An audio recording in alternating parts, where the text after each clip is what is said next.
Always remember you guys. Texas. Is this your first Texas assignment? Traveling. Traveling? Yeah, but I worked in Southern McAllen before. Yeah. Ito yung first ko talaga nung dumating sa Amerika. Texas. Kaya hindi ko makalimutan ng Texas. This is where I begin talaga yung career ko sa US. Nagkabili ko pala kayo. Nakabilin pa ako. McAllen dito sa border.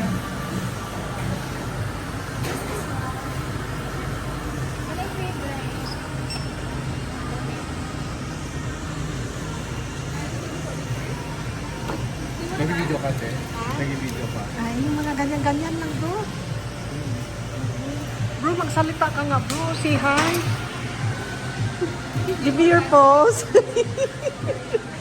Sabi lang, sibling daw kita. Ako, okay. Ang gwapo kong sibling. Naka-play na po. Ha? Naka-play na yan. Yung naka-record. Naka-record na. Say Okay, something. guys, my name is JC. And welcome to Pink Texas. And we are here now at our latest Starbucks. Yes! Here in the town of Pecos. Oh, Right? Can you imagine? We have Starbucks in town of Pecos. Yes.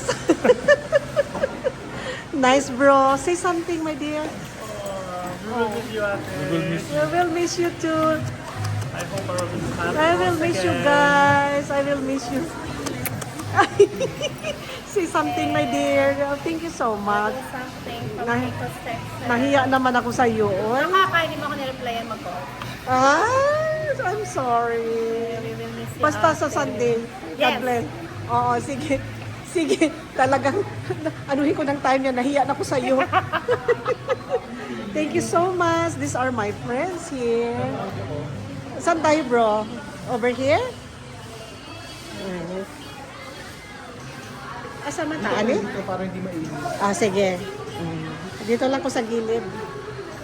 Ay. Salamat for the coffee. Thank you very much.